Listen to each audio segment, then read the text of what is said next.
Berdiri megah di pusat kota Sukabumi dengan warna kuning keemasan. Selain itu, ia pun menjadi simbol toleransi bagi kota yang dikenal sebagai tempat yang membuat siapapun betah untuk bermukim di sana. Inilah Masjid Agung Kota Sukabumi. Bangunan masjid yang dibangun di tanah seluas 3.779 meter persegi ini terletak di sisi barat alun-alun kota Sukabumi. Ia berdiri berdampingan dengan pendopo di sisi selatan, kantor kejaksaan di sisi timur, dan gereja Sindang Kristus di sisi utara. Oke, kalau konsep Masjid Agung kan konsep spiritualitas ya. Jadi dalam konsep kekuasaan Jawa terutama, termasuk di Sunda juga, disebutkan bahwa konsep kekuasaan tidak terlepas dari masalah spiritualitas. Artinya seorang pemimpin itu adalah dianggap sebagai gambaran atau pengejawantahan dari kekuasaan Tuhan atau yang Maha Kuasa. Jadi semacam penyambung transenden antara hubungan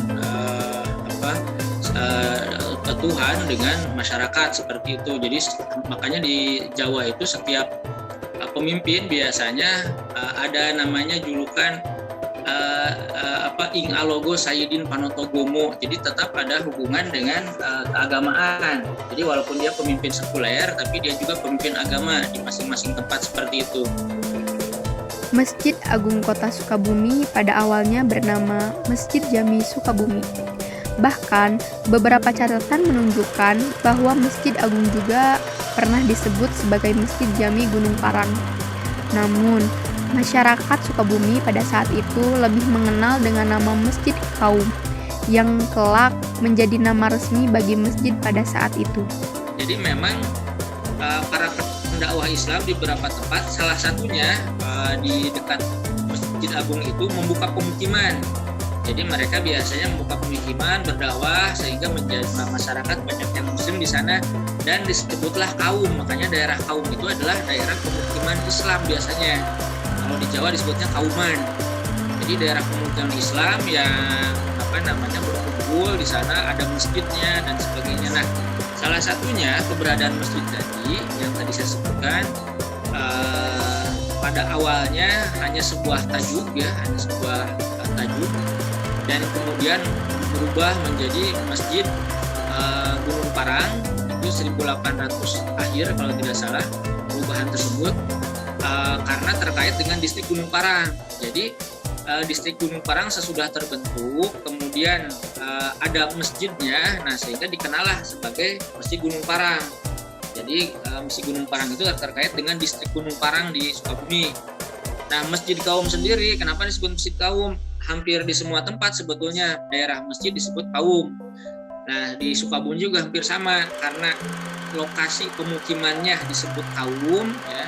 Makanya sekarang ada jalan kaum juga, ada gang kaum gitu. Maka disebutlah Masjid Agung tersebut sebagai Masjid Kaum. Masjid Agung Kota Sukabumi telah berdiri sejak akhir abad ke-19, tepatnya sekitar bulan Oktober 1885.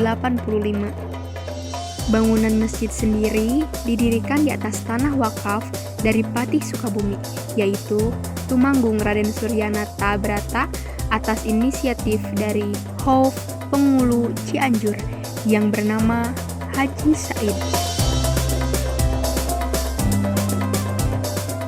Namun, sumber literatur lainnya menyebutkan bahwa menurut Raden Maman Muhammad, putra dari Raden Haji Ahmad Juwaini, menegaskan bahwa Masjid Agung sudah dibangun sejak tahun 1838 oleh leluhurnya yang bernama Raden Haji Nu'man di atas tanah milik pribadi, yang kemudian dilegalisasi pada tahun 1937 sebagai wakaf atas nama Raden Haji Ahmad Juwaini yang merupakan generasi ketiga setelah diwariskan kepada putra Raden Haji Nu'man, yakni Raden Haji Hussein. Masjid Agung Kota Sukabumi hingga akhir abad ke-19 merupakan masjid satu-satunya yang berdiri di pusat kota Sukabumi. Baru pada saat memasuki abad ke-20 dibangun beberapa masjid di wilayah kota Sukabumi. Di antaranya, masjid yang didirikan bersamaan dengan pendirian Pondok Pesantren Samsul Ulum di Gunung Puyuh pada tahun 1932 oleh Kiai Haji Ahmad Sanusi. Masjid Agung Kota Sukabumi yang masih berdiri kokoh hingga saat ini nyatanya telah mengalami beberapa kali pemugaran.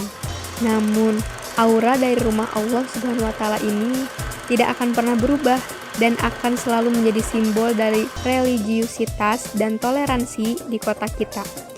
Rumah bagi masyarakat berbilang bangsa, Kota Sukabumi.